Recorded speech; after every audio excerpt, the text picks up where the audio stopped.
There's a great cosmic joke being played on anyone who seriously pursues the spiritual life. And the joke is this: what you thought you were looking for is not what you actually find. You thought you were looking for happiness, for peace, for some kind of permanent vacation from the troubles of being human. But what you actually stumble into is reality. Raw, unfiltered, utterly honest reality. And reality, as it turns out, is not always pleasant. It's true, yes. It's real, certainly. But pleasant? That's another matter entirely. The strange thing is, once you've tasted this reality, once you've seen behind the curtain, you wouldn't trade it for all the comfortable illusions in the world, even though it hurts. You see, spiritual awakening is not what we've been sold in the marketplace of popular ideas. It's not a perpetual state of bliss, not a permanent vacation from the difficulties of existence. It's actually quite the opposite. It's as if you've been given a pair of glasses that allow you to see what was always there, but that everyone else has agreed not to notice. And once you put those glasses on, you cannot simply take them off when the view becomes uncomfortable. This is the great cosmic joke of awakening.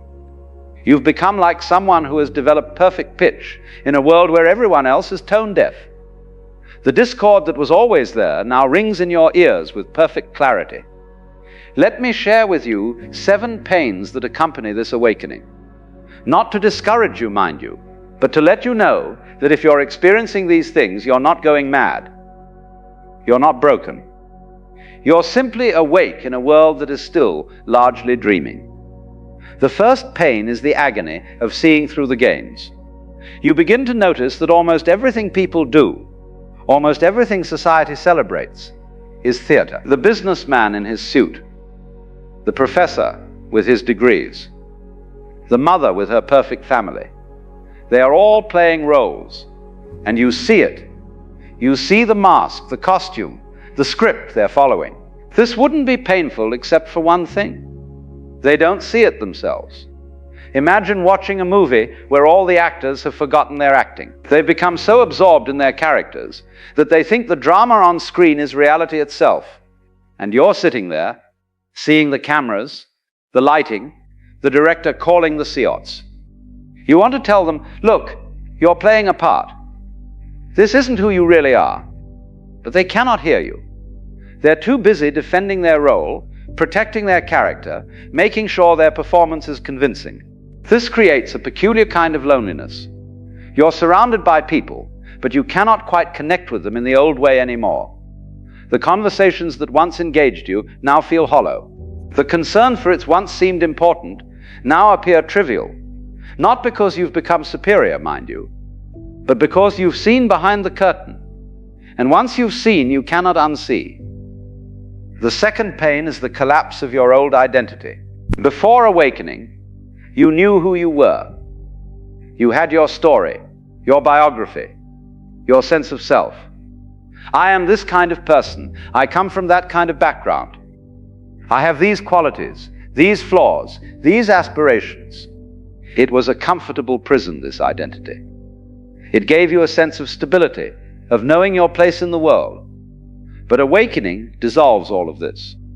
You begin to realize that this you you've been defending all these years, this character you've been playing, is just another role. It's a collection of memories, habits, preferences, but it's not a solid thing. It's more like a pattern in water, a whirlpool that appears to have form but is actually just the river doing something for a moment. This realization can be terrifying. If I'm not this personality, if I'm not this story, then what am I? The ground beneath your feet disappears. You lose the handrails you've been gripping. Everything that gave you a sense of being somebody dissolves, and you're left in a kind of groundless void. This is what the mystics call the dark night of the soul, and it's as painful as it sounds. The third pain is watching everyone around you suffer unnecessarily, and you cannot fix it for them. You see your friends worrying about things that don't matter, chasing things that won't fulfill them, defending positions that only create more pain. You see them trapped in their own minds, imprisoned by their own thoughts, and your heart breaks for them. The painful part is not their suffering itself. Suffering is part of life, part of the dance. The painful part is seeing that it's unnecessary suffering. Like watching someone beat their head against a wall, convinced that if they just hit it hard enough, the wall will give them what they want. You want to say, stop, just stop. The wall isn't your enemy, you're creating your own pain. But they cannot hear this. They're too busy hitting the wall. And so you watch. You watch people destroy relationships because they cannot let go of being right. You watch them exhaust themselves chasing success that will never satisfy them. You watch them build walls around their hearts to protect themselves from the very love they desperately need. And you feel helpless because you know that until they're ready to wake up, nothing you say will reach them. The fourth pain is the burden of responsibility. Once you see clearly, once you understand how the game works, you can no longer play unconsciously. Every action you take, every word you speak, you're aware of its effects. You see the ripples spreading out from everything you do. This awareness is both a gift and a weight.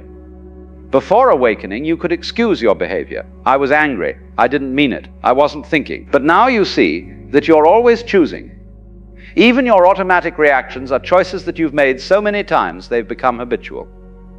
You see that you're creating your experience moment by moment, and this means you can no longer blame anyone else for your suffering. This is liberation, yes, but it's also terribly demanding. You cannot coast anymore. You cannot sleepwalk through your life. Every moment requires presence, attention, choice. It's exhausting in a way that people who are still asleep cannot understand. They think awakening means you've figured everything out, that you're now floating above the troubles of ordinary existence. But actually, you're more present to those troubles than ever before. You just relate to them differently. The fifth pain is the death of your dreams. Not all your dreams, mind you, but the dreams that were built on illusion.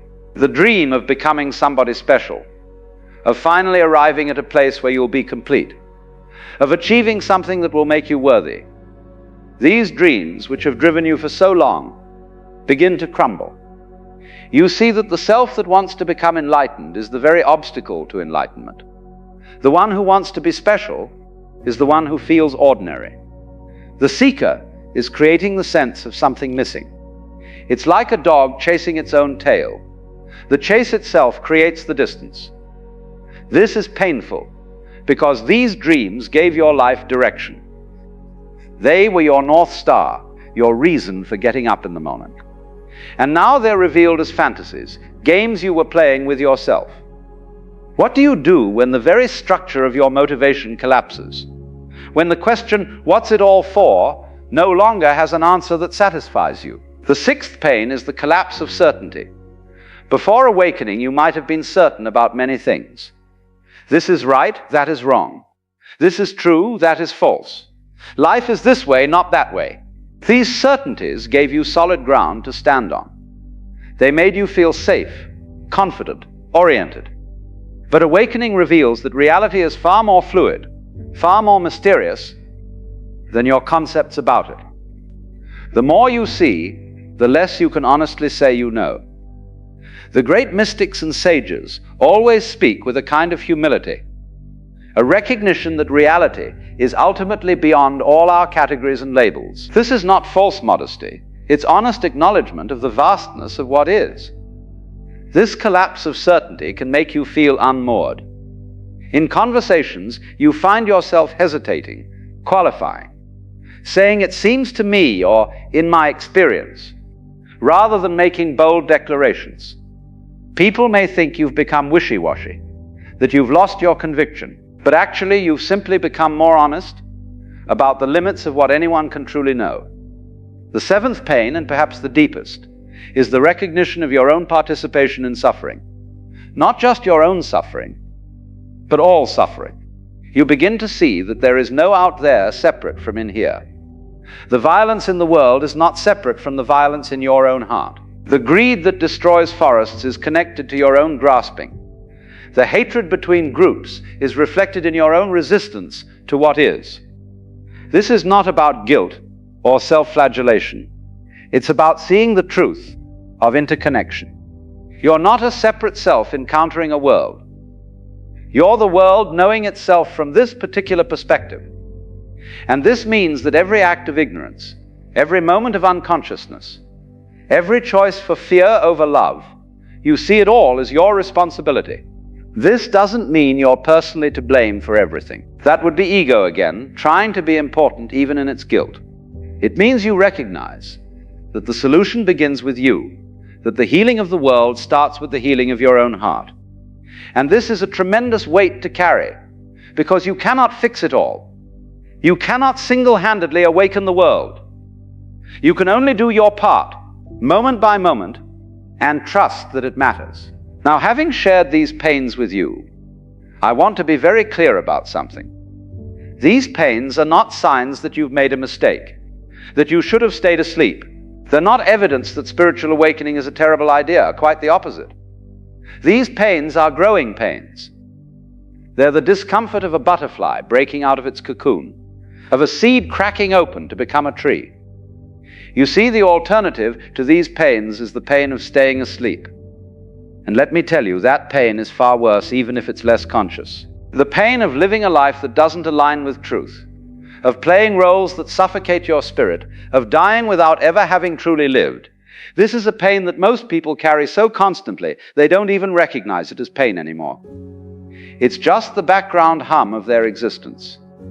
The pains of awakening, on the other hand, are the pains of becoming real. They're the natural consequence of choosing truth over comfort, awareness over distraction, presence over escape. And yes, they hurt, but they hurt in the way that exercise hurts muscles, in the way that sunlight hurts eyes that have been in darkness. It's the pain of life returning to areas that had gone numb.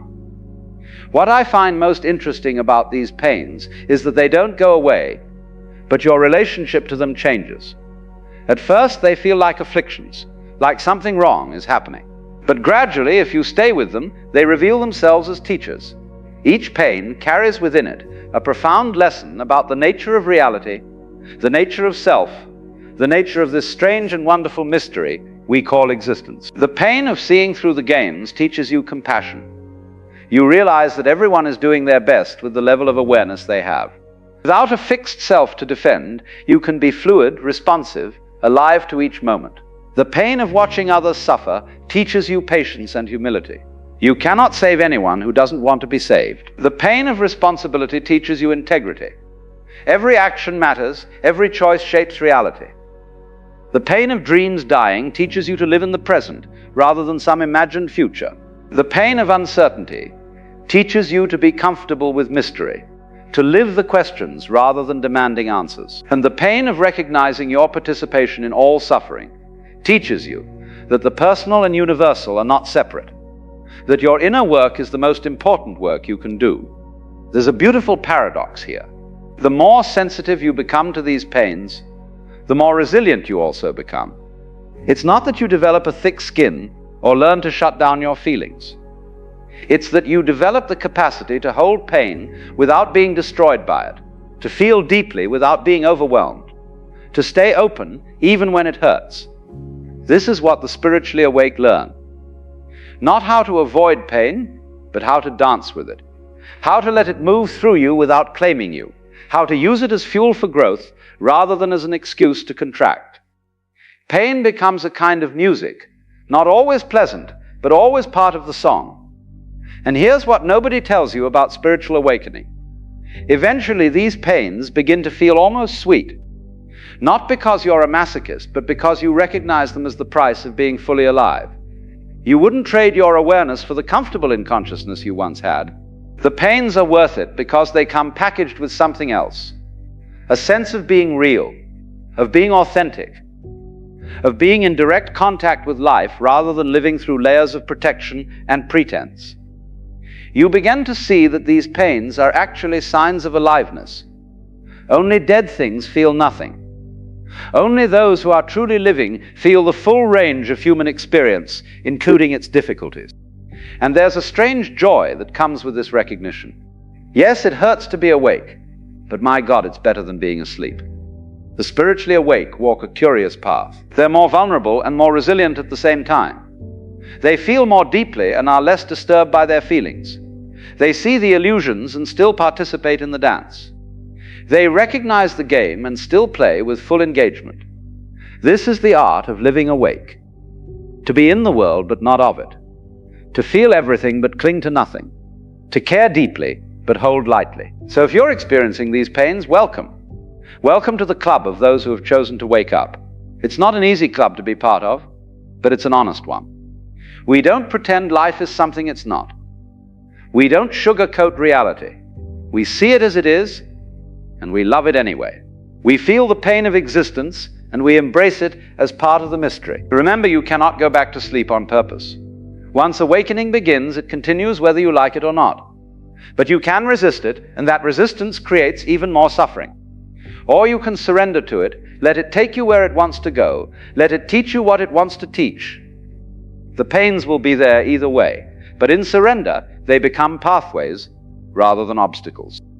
And here's the final secret I'll share with you. On the other side of these pains, or rather in the heart of them, there is something that cannot be touched by pain.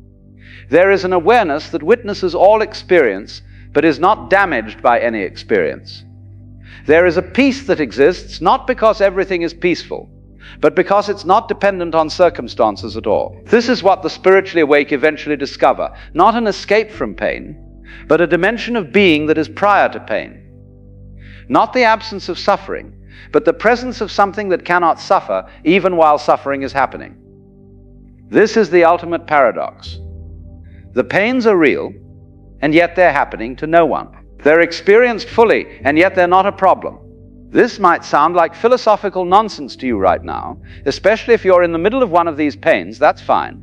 You'll understand it when you understand it. For now, just know that what you're experiencing is natural, that it's part of the path, that countless others have walked this way before you. The spiritually awake are not superhuman.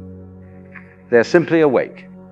And being awake means feeling everything, seeing everything, being present to the full catastrophe of human existence. It's painful, and it's beautiful. It's exhausting, and it's energizing. It's the death of who you thought you were, and the birth of who you actually are. So carry your pains lightly.